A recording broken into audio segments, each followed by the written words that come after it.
오늘 우리 같이 상고할 말씀, 우리 계속해서 똑같은 본문인데요, 야고보서 1장 12절입니다.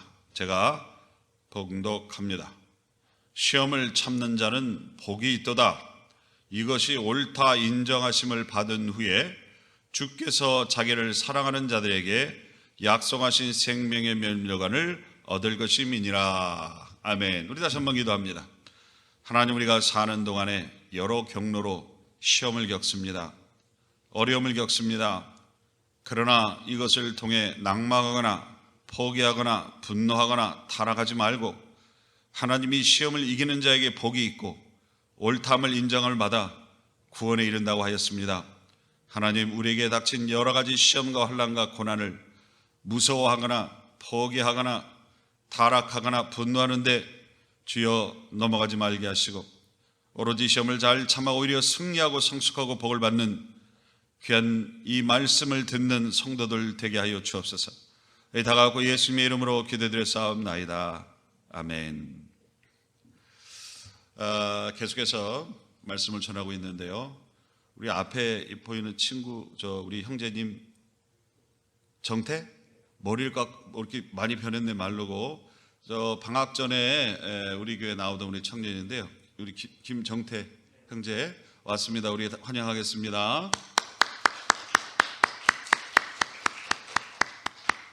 코로나 사태 동안 다른 주에 가 있다가 이제 개학을 해서 이렇게 온 걸로 알고 있습니다. 저 뒤에도 자매가 한 분 보이는데, 누구 은지 자매인가? 네, 역시 개학을 해서 이렇게 왔네요. 우리 환영하겠습니다. 코로나 사태 때문에 이렇게 귀국한 청년들이 좀 많이 있는데 이렇게 우리 두 청년이 돌아왔습니다. 하나님의 크신 은혜가 있기를 축복합니다. 반갑습니다. 여러분, 이렇게 에어컨을 틀어도 문을 열어놓으니까 좀 더우시죠? 이 강대회는 좀 더 덥습니다. 걷다가 여러분한테 제가 찐빵을 하나라도 덜 튀기게 하려고, 이게 보이십니까? 이게 막이 있어요. 잘 안 보이시죠? 이 막이 있습니다. 그래서 더 후끈해요. 그리고 제가 찬양을 하다가 깜짝깜짝 놀랍니다. 여기에 제 모습이 자꾸 비춰서 보여요. 그래갖고 웬 사람이 자꾸만 나타나는데, 어우, 너무 잘생긴 거예요. 누군지 모르지만 알고 보니까 저예요. 웃으세요 좀.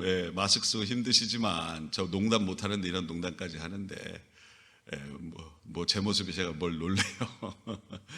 자, 하나님께서 우리를 구원하신 것이요, 우리를 부활로 인도하신 날이잖아요. 할렐루야. 우리가 기쁘고자 하면 기쁜 것입니다. 항상 기뻐하라. 쉬지 말고 기도하라. 범사에 감사하라. 이는 너희를 향한 하나님의 뜻이라고 그랬어요. 우리가 그것에 기대어 가야 됩니다. 할렐루야. 자꾸 있으면서 예배드리면 뭐하나, 기도하면 뭐하나, 자꾸 이런 생각 여러분에게 하나님 노릇하도록 그 머리채를 잡히지 말란 말입니다. 아시겠습니까? 말씀에 집중하시고 자꾸 머리가 이렇게 또 그러지 마시고 하나님을 바라보세요. 주께서는 대단한 분이십니다. 만군의 주 여호와이십니다. 여러분이 기대하고 믿는 것보다 더 훌륭하시고 완전하신 분입니다. 하나님을 바라보시기를, 그런 은혜와 역사가 있기를 축원합니다. 할렐루야. 자, 시련을 참는 자가 복이 있다고요, 없다고요? 있습니다. 야고보서 1장 3, 4절에 이는 너희의 믿음의 시련이 인내를 만들어내는 줄 너희가 알미라. 인내를 온전히 이루라. 이는 너희로 온전하고 구비하여 조금도 부족함이 없게 하려 함이라. 할렐루야. 예, 그렇습니다. 어느 당나귀가 큰 우물 안에 빠졌습니다.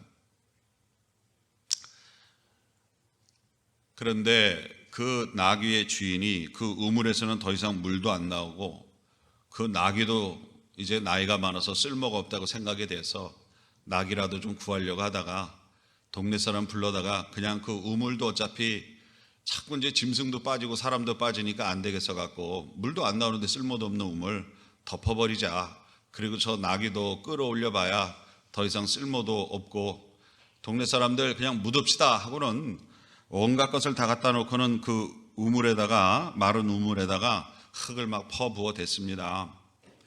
그런데 열심히 동네 사람들이 그 우물을 이렇게 막으려고 흙을 이제 덜어 넣는데요. 말씀드린 대로 짐승도 빠지고 사람도 빠지고 어두울 때 이렇게 빠져버리는 거예요. 그래서 이제 안전을 위해서 그렇게 하려고 했던 건데, 그래서 뭐 정신없이 퍼부었어요, 흙을.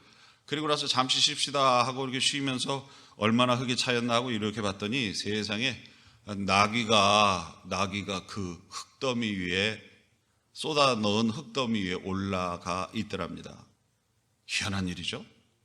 아까까지만 해도 살려달라고 그냥 난리를 피던 나귀가 쏟아놓은 흙더미 위에 올라가 있는 거예요.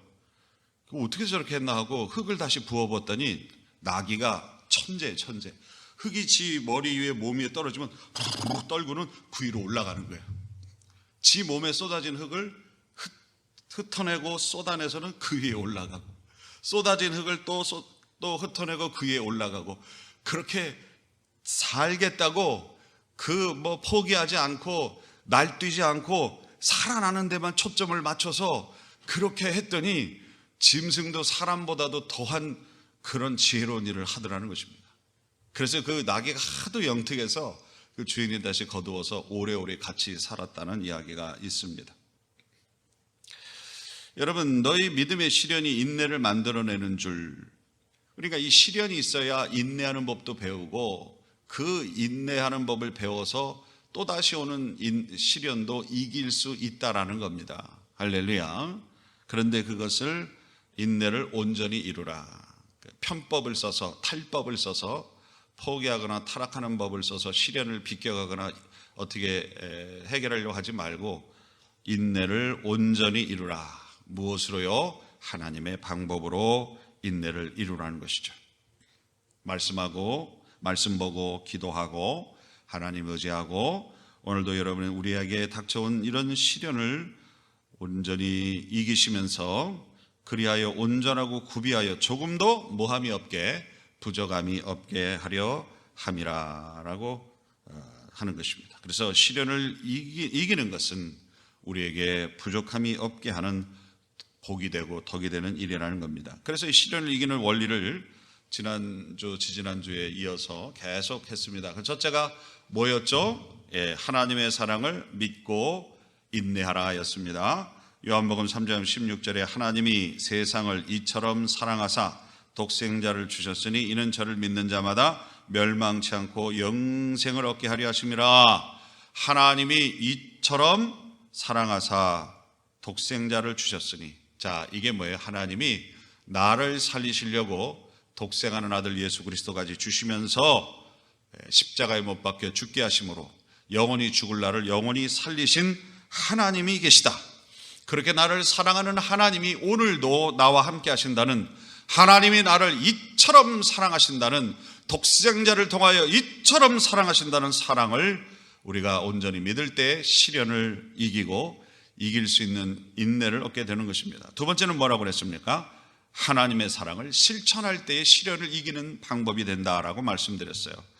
그래서 정말 선수로서는 별로 대단한 성적을 내지 못한 풋볼 선수이지만, 그러나 실망하지 않고 계속 연습하는 가운데에 불이 난 아파트에서 떨어지는 아이를 달려가서 마치 콜업에게 던진 볼을 막 뛰어가서 받아채려고 했던 그런 훈련과 경기를 통해 습득된 그 실력을 가지고 불난 아파트에서 떨어진 아이를 딱 받아서 안전하게 살려낸 그 풋볼 선수. 그래서 그 선수의 그때 그 일은 어떠한 경기에서 자기가 정말 그 콜업에게 던진 볼을 받아 터치다운한 그 어떤 승리의 게임하고도 비교가 안 되는 가치 있는 일을 했다는 것이 그에게 느껴지면서 더 이상 실망하지 않고, 하나님께서 자기를 왜 이렇게까지 풋볼 선수를 만드시고 실망과 절망이 오는 가운데도 더 노력하고 연습해서 더 나은 선수가 되게 하기를 만드셨는가를 알게 되었다는 것이죠. 우리가 누군가를 우리의 모든 것을 다해 사랑하는, 그래서 거기서 오는 열매와 보람은 우리를 시련 가운데서 이기게 하는 은혜가 있는 것입니다. 에베소서 4장 15절에 오직 사랑 안에서 참된 것을 하여 범사에 그에게까지 자랄지라. 그는 머리니 곧 그리스도라. 우리가 그리스도의 사랑으로 행할 때에 우리가 실패하거나 낭망하거나 그러지 않고 오히려 그리스도의 장성한 분량에까지 이르는 놀라운 역사가 있게 되는 줄로 믿습니다. 할렐루야. 그래서 하나님의 사랑을 확증하시고 또 주신 하나님의 사랑을 나도 남에게 행할 때에 우리가 시련을 이길 수 있는 좋은 방법을 갖게 되는 겁니다. 세 번째는 뭐라고 그랬습니까? 고린도후서 4장 17절 18절에 우리의 잠시 받는 환난에 경한 것이 지극히 크고 영원한 영광에 중한 것을 우리에게 이루게 함이니 우리의 돌아보는 것은 보이는 것이 아니요 보이지 않는 것이니 보이는 것은 잠깐이요 보이지 않는 것은 영원함이니라. 갑자기 들으시니까 무슨 말인고 생각이 들지요? 여러분 금강석 비유 기억나십니까? 1톤짜리 금강석에 들어있는 금은 비록 7.4g밖에 안 되지만 그 돌을 또 녹여내고 뜯어내고 녹여내고 뜯어내면 결국 그 안에 있는 7.4g의 금을 얻듯이 우리가 시련을 통하여 우리에게 필요 없는 부분들이 떨어져 나가게 되어 있습니다. 녹여져 나가게 되어 있습니다. 그러면 하나님께서 우리를 통해 이루고자 하셨던 그런 귀한 일들이 이루어지는 역사가 있을 줄로 믿습니다. 시련을 통해 오는 아픔은 필요 없는 것이 아니라 나를 더 가치 있고 나의 진면목을 갖추어가게 하는 것이라는 귀한 믿음을 가지시고 오직 정말로 잠시 받는 환난에 이 경한 것이 지극히 크고 영원한 영광에 중한 것인 것을 여러분 아시고 이 고난이 굉장히 무거워 보이지만 우리에게 주실 영광, 복과 비교하면 이건 가벼운 것이라는 것이에요.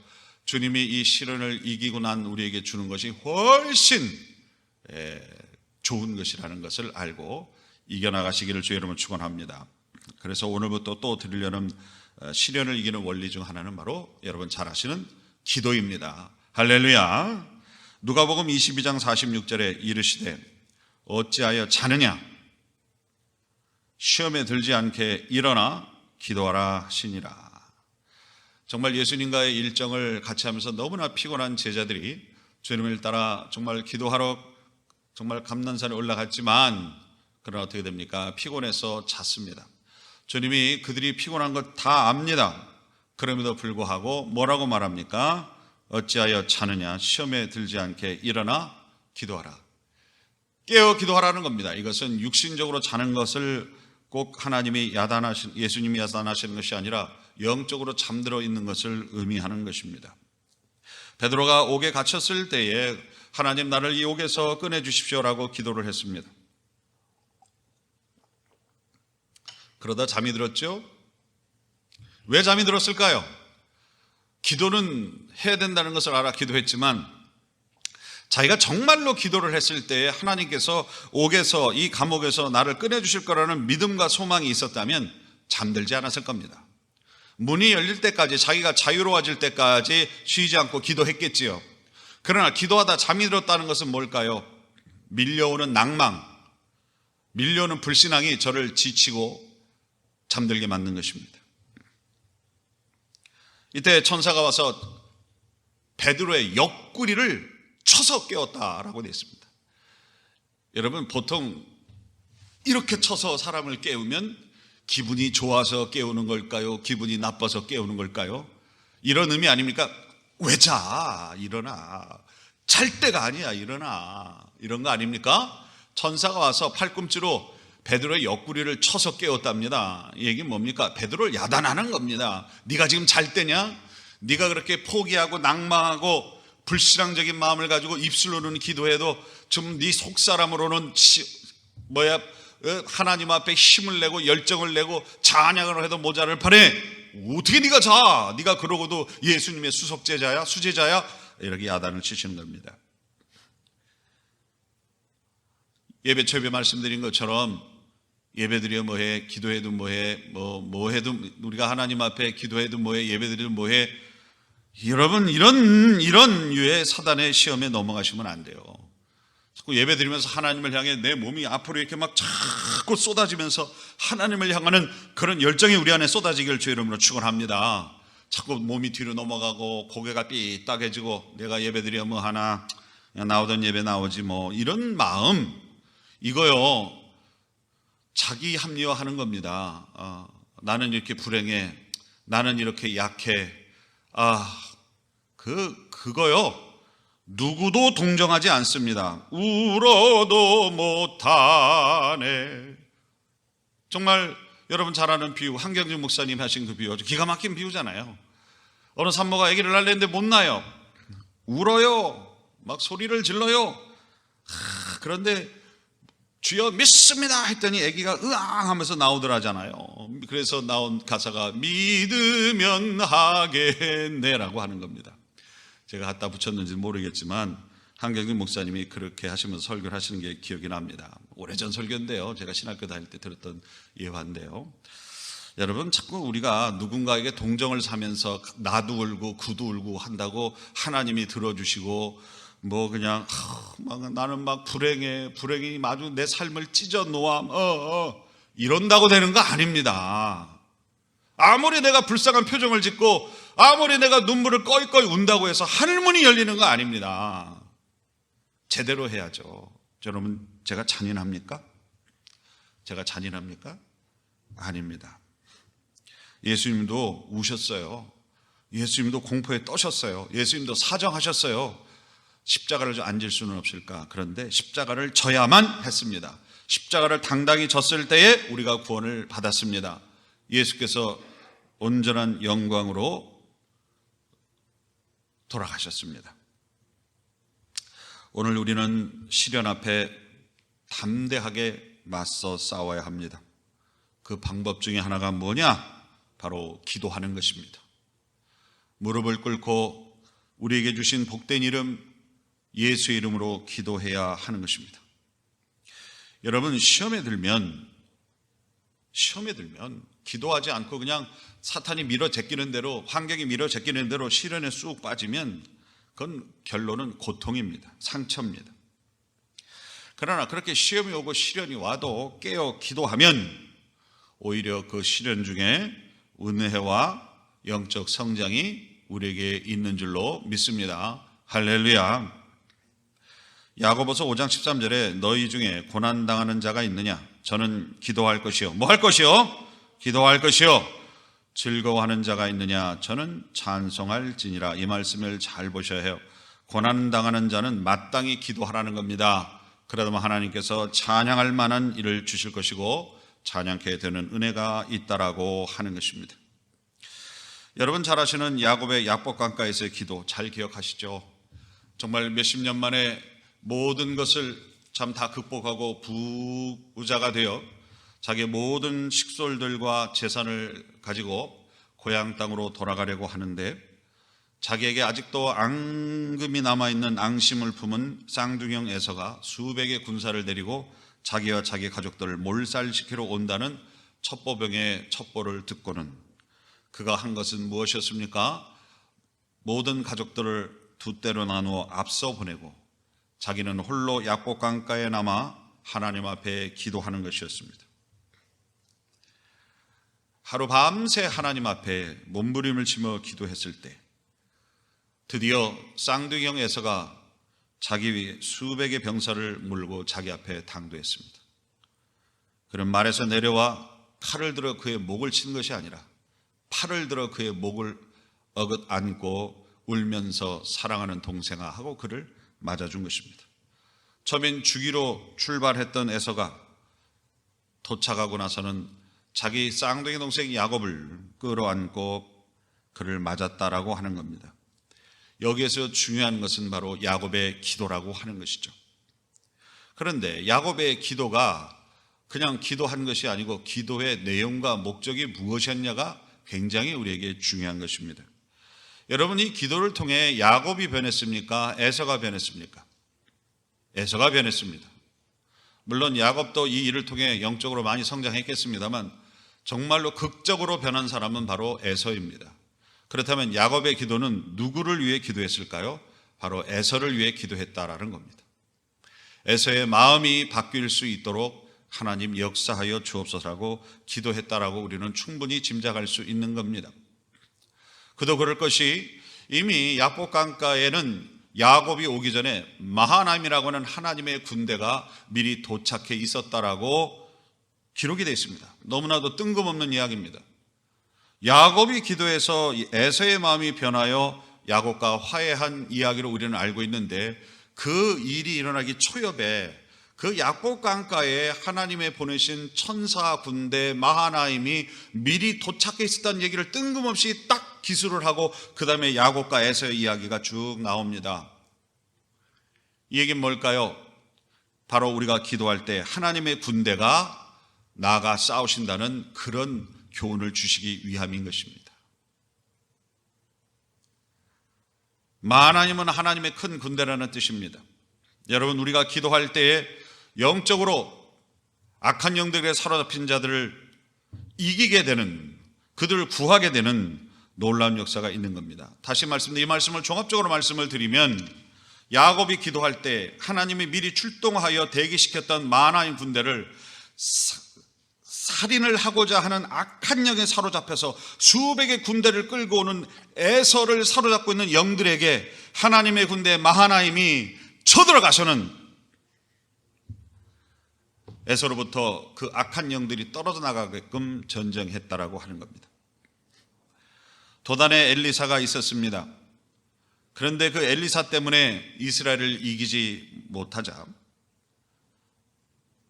암몬의 왕이 군대를 몰고 쳐들어왔습니다.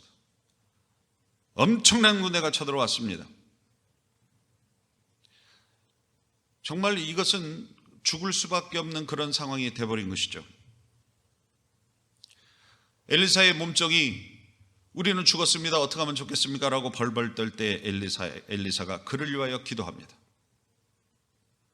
그리고 나가 다시 보니 그 도단성을 뒤에서 엄청난 하나님의 군대가 둘러싸고 있는 것을 발견하게 되고는 이 전쟁은 이긴 전쟁이 되겠구나라고 믿게 되는 것이죠. 아니나 다를까 하나님께서 정말 하나님의 군대를 동원하사 저들을 충동질하여 도단으로 엘리사를 죽이고 그 백성들을 죽이고자 했던 그 군대는 지리멸렬패하고 돌아가게 되는 것을 우리는 성경에서 보았습니다. 여러분, 기도는 우리의 그저 말소리가 커지는 것만으로 끝나는 거 아닙니다. 그냥 우리가 명문장을 하나님 앞에 어떤 글짓기 문장하는 어떤 그런 것이 아닙니다. 기도는 영적 전쟁입니다. 우리가 기도할 때 하나님의 군대가 일어나 싸워주며 놀라운 역사를 이루는 아주 이 세상의 그 어떤 것도 흉내낼 수 없는 희한한 신앙의 원리입니다. 여기 있는 글 볼까요? 이사야 62장 6, 7절 너희는 기도를 쉬지 말며 그리하여 만군의 여호와로 뭐하지 못하게 하라, 쉬지 못하시게 하라. 우리가 기도할 때 하나님이 일하십니다. 우리가 기도할 때 하나님의 군대가 일하시는 것을 믿습니다. 그러므로 우리가 시험에 들도록 우리를 내버려 두는 것이 아니라 무릎 꿇고 하나님 앞에 기도할 때에 오히려 시련 중에 고난 중에 하나님의 놀라운 은혜와 역사를 체험하게 되는 그런 놀라운 은혜가 있게 되는 줄로 믿습니다. 복음을 전하다가 체포되어 매를 맞고 빌립보 감옥에 갇혀 있었던 바울과 실라는 하나님 앞에 찬양하기 시작합니다. 그러자 하나님이 그 옥문을 흔들고 옥문을 풀어버리고 그 매였던 사슬을 풀어버리고 역사하십니다. 그러자 그를 힐난하고 매질을 했던 간수장과 간수들이 그리고 다른 죄수들이 예수를 믿고 예수를 따르기로 작정하는 역사까지 일어나게 됐다라고 하는 것입니다. 여러분, 여기서 한번 우리가 생각해 보기를 원합니다.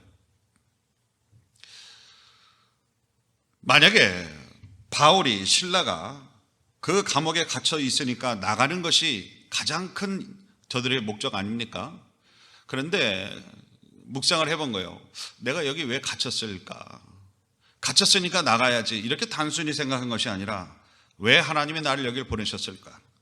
왜 하나님이 나를 여기를 갇히게 했을까? 생각이 여기에 이르는 겁니다. 아하, 하나님이 나를 매질하고 또 여기에 갇혀있는 죄수들, 이 간수와 죄수들을 구원하시려고 나를 이 감옥에 보내셨구나. 그래서 그는 그것을 이루실 하나님을 찬양했던 것입니다. 오 하나님, 오늘 이 비록 내가 매를 맞고 억울하게 갇혀있지만 오늘 이 일을 통하여 여기에 있는 간수들, 죄수들이 구원을 받겠군요 하고 하나님께 찬양을 올린 겁니다. 여러분, 기도하면 보이지 않는 것이 보입니다. 우리가 기도하면 깨닫지 못했던 것들을 깨닫게 되는 것입니다. 그래서 시험에 들어서 왜 내가 여기 갇혔는가, 내가 왜 이렇게 억울하게 맞았는가, 여기면 빠질 법한 생각을 하나님이 딱 잡아주시고, 내가 너를 거기에 보낸 것은 저 간수들과 죄수를 구원하기 위함이다. 조금만 참아라. 내가 분명히 너를 통하여 저들을 구원할 것이다 라고 기도 가운데 응답을 주시고, 자기는 맞아도 되고 자기는 억울해도 돼요. 그러나 그걸 통해 사람 누구 하나라도 구원받을 수만 있다면 자기는 괜찮은 것입니다. 아니, 얼마든지 할 수 있는 것입니다. 그 기도를 통해 그 믿음이 확신이 되면서 찬양이 터져 나옵니다. 그러자 하나님께서 기쁨으로 그 옥 가운데, 감옥 가운데 임재하셔서 옥문을 흔들고 사슬을 끊어버리시고 살아계신 하나님을 증거하시면서 간수들과 죄수들이 예수님을 구주로 영접하는 일이 실로 일어났던 것입니다. 우리가 기도할 때에 보이는 현상만을 보고 우리가 시험에 들고 절망하고 실망하고 분노하고 타락하고 이런 게 아니라, 하나님께서 이 시련을 왜 주시는지 그 이유를 알게 하시고 하나님이 주실 그 복을 깨닫게 하심으로 말미암아 그 시험을 잘 인내할 수 있게 만드시고, 결국 잘 인내함으로 하나님의 놀라운 뜻이 우리의 시련을 이김을 통하여 이루심으로 말미암아 하나님께 존귀와 영광을 돌리고 나의 마음에 기쁨과 은혜와 복이 더하게 된다라고 하는 것입니다.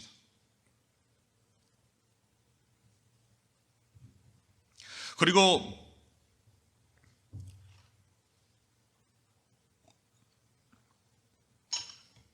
이렇게 말씀하시는 분이 있어요. 하나님, 이렇게 고난이 오고 시련이 와서 기도하면 들어주신다면서요. 그런데 왜 안 들어주시는 거예요? 라고 따져 묻는 분이 있습니다. 그런데 마태복음 6장에 보면 기도에 관한 말씀들이 많이 나와요. 근데 거기에 핵심이 뭐냐면, 먼저 그의 나라와 의를 구하라. 그리하면 이 모든 것을 더하여 주시리라 라고 말씀하고 있는 겁니다. 근데 우리는 어디에 방점을 찍냐면, 먼저 그의 나라와 의를 구하라에 방점을 찍자 그건 싹 가려버리고 이 모든 것을 더하여 주리라에만 우리는 방점을 찍고 있기 때문에 응답되지 않는다고 하나님 앞에 응석을 부리게 되는 것이죠.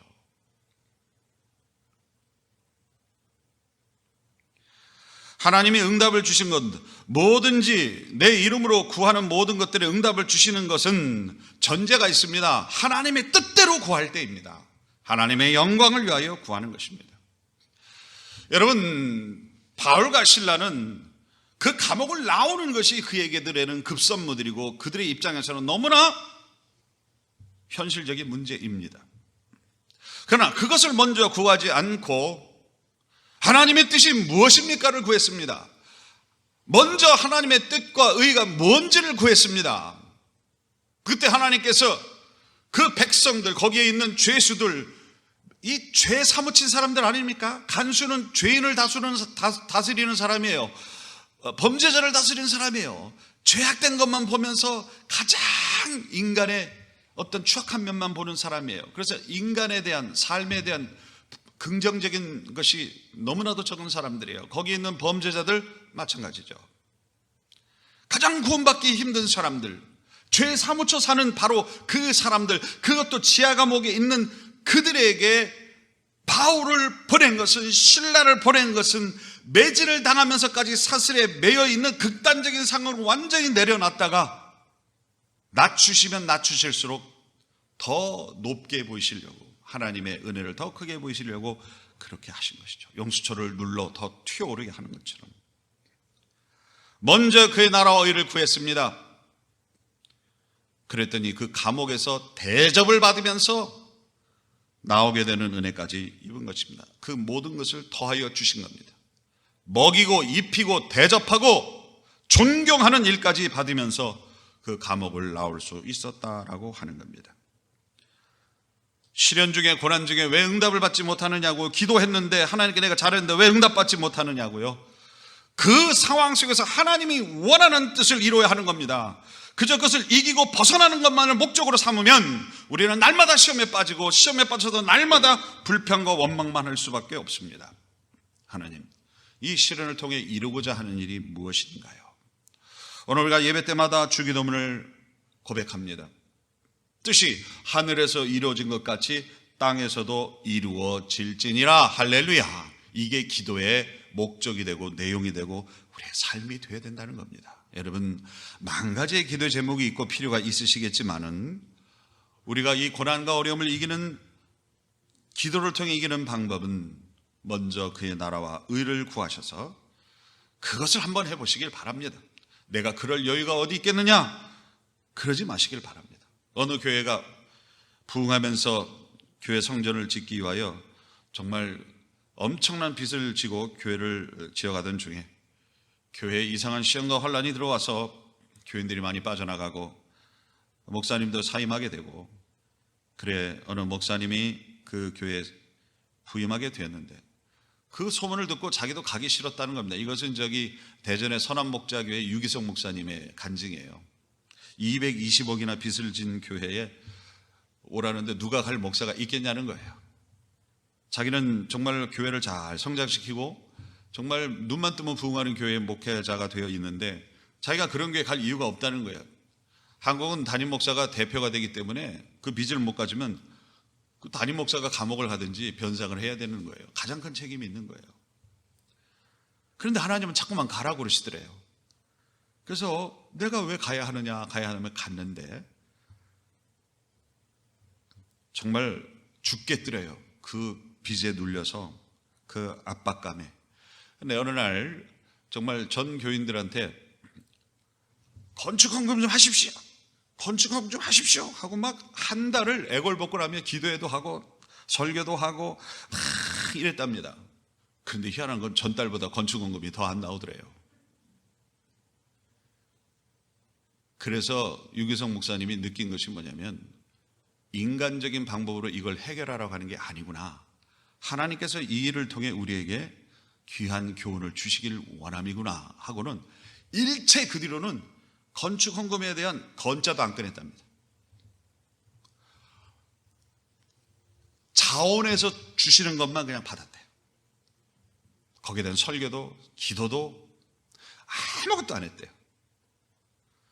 그리고 하나님 말씀 안에서 서로 은혜만 나누는 가는 가운데에 건축 헌금이 점점점 불어나더니 또 하나는 무엇이냐? 그래서 어느 정도 돈이 쌓여서 빚을 많이 갚으려고 하는 중간에 어느 선교사님을 통해서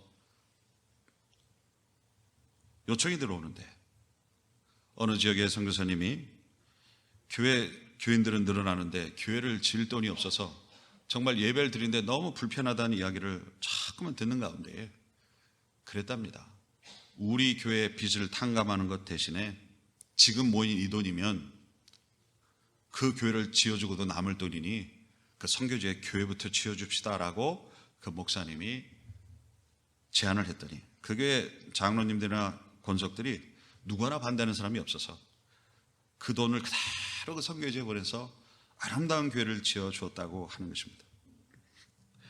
참 그러면 어떤 겁니까? 기껏 이제 좀 돈이 좀 불어서 정말 원금을 조금이라도 갚을 수 있는 기회인데 그나마 그것을 선교지에 교회를 짓는 데 보냈으니 참 답답할 노릇이겠죠. 그런데 여기서 성도들의 마음이 자라난 겁니다.